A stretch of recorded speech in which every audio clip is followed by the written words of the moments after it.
Oh my, guys. It is Wrestlemania season, if you can't tell. And boy howdy, do we have a setup video. So personally, I want to start in the ring for this setup video because we got some stuff happening outside the ring on our way to the entrance ramp that would kind of be built from what's happening here in the ring. And with that said, let's get right into it. So basically here in the ring, in the far back, you guys can see we have a sacrifice of sorts happening. I know it's not the Fiend. I don't have a Fiend figure, and I really am not spending custom money to get a Fiend figure. So here we have Bray Wyatt sitting over his fallen victim of John Cena, kind of sacrificing him to the gods. Obviously, they're not going to have any type of match. They're going to have a Firefly Funhouse match, whatever that entails. But yeah, so that's what's happening there. Moving over, you guys can see Braun Strowman taking a bit of a spear from the Golds of Berg. They're still advertising Roman Reigns in his spot, and SmackDown hasn't happened yet at the time of recording. So there's no word on whether or not Braun truly is going to be taking Roman's spot. But yeah, and if you guys can see that little ladder there is an Uso perched up on that ladder. You guys will be seeing his target coming up next. But let's come back over here to the corner before we keep moving on. Here we have Daniel Bryan, and kind of something that I know WWE loves to do. They love doing like the sharpshooter or the figure four maybe. They love doing these submissions with two of them. So I have Daniel Bryan kind of overcoming somewhat of odds here, where he's got Sami Zayn and Shinsuke Nakamura both locked into the label lock, but of course there's always that third one, that Cesaro, kicking him in the back, kind of, putting a stop to Daniel Bryan's momentum, thinking Daniel Bryan had the upper hand. While we're still on the mat here, let's move you guys over. We have Shayna Baszler with a Karafuda clutch on Becky Lynch. I do think Shayna's leaving with the women's title. That's just what I think. Hopefully this video goes up after the predictions video, so you guys can kind of...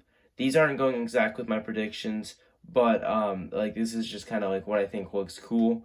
But definitely go check out the predictions video as well. And here on the outside, we have the crown jewel of this setup, and kind of a pose everyone's doing, but how can't you in this time where Drew McIntyre is about to win the WWE Championship after how long he fought.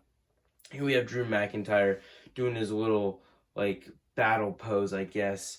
Irish Warrior battle pose on top of the ropes here, as you guys can see, with the WWE Championship. And as you can see, maybe in the background, I don't know what you guys can see, but in the background there, we have Paul Heyman being physically choked by his client Brock Lesnar, and Brock Lesnar threatening to just pound the absolute living crap out of him because Paul Heyman did not do his job. Brock Lesnar did just lose fair and square to Drew McIntyre.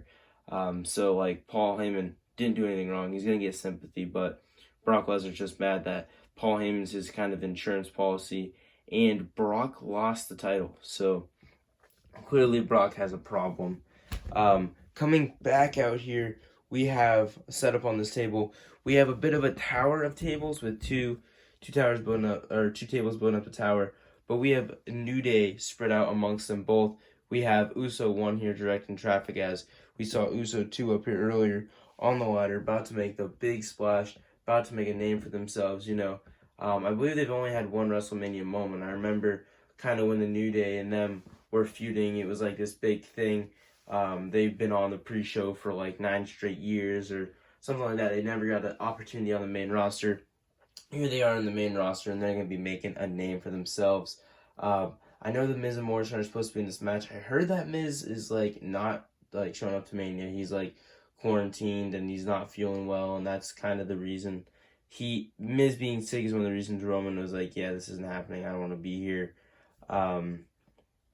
So yeah, I'll let you guys know little spoiler from the predictions video, I do think the Usos are gonna win this match and become champs because, and I didn't know it, I thought the Usos were just gonna win because the Usos are good, but everyone else is like reason wise, everyone's saying because it'll tie the Usos and the New Day. They'll both have 7 reigns and they can reunite that feud. And I think it's crazy that this feud was like making the tag division something where like what people wanted to watch, and then Kofi Kingston leaves the tag division, goes and wins the WWE Championship. Then everyone's flaunting over the WWE Championship. Where do the Usos go? Nobody knows. Where's the tag team division go? Nobody knows. Can anyone tell me what was happening in the tag division while Kofi Kingston was WWE Champion? I didn't think so. But here we have, we'll just show you what we're looking at from the back here. We have the Authors of Pain and Seth Rollins. I don't know if they have a team like the Followers of the Messiah or something, but they're kind of Shield-esque triple team power bombing the Kevin Owens here right through the announce table. I do see AOP getting involved in some type of way, and I don't know if Samoa Joe or Big Show or anyone's going to have Kevin Owens back this time, but I really don't think it'll be a one-on-one match. But I do think that Kevin Owens, I don't know, maybe he'll steal a victory and then they'll beat him up or something. I really don't know how that's going to happen. But backing up here, obviously this isn't what's really going to happen. Like, this is in no way a prediction because it's going to be a boneyard match and there's not going to be like a guide rail and a crowd in a boneyard match. But in theory, I think this is a pretty cool spot. The Gallows and Anderson have Taker held to the guide rail, and possibly AJ Styles comes jumping off the second rope here, or the top rope, sorry, springboards and phenomenal forearms his way right into Taker's face. That's just what I think like would be a cool spot. But moving our way back towards the entrance ramp here, we have Randy Orton just laying shots into Edge while Edge is on a stretcher, you know. Edge just got through that grueling match. Randy Orton, like, went total Viper mode, punted him, like, tried ending this guy's career. And so, like, they're stretching him out, and Orton just completely snapped. Orton's in Legend Killer mode, sees the Legend of Edge trying to, cast a shadow on the Legend of Randy Orton. So Randy Orton's just going to lay some shots into him. And being a little cheeky bugger in the back, you see Smiley Diley Ronda Rousey. I don't think she's going to attack anybody or get in any physical way, but I think it'd be cool if, like, after Shayna Baszler celebrating her win, if Ronda comes out and is like, hey, don't forget, I was the first 4 horsewoman to come here or something, or like, I'm the reason people care about the 4 horsewomen, like, don't forget about me, kind of thing, or, you know, I made the women's division exciting.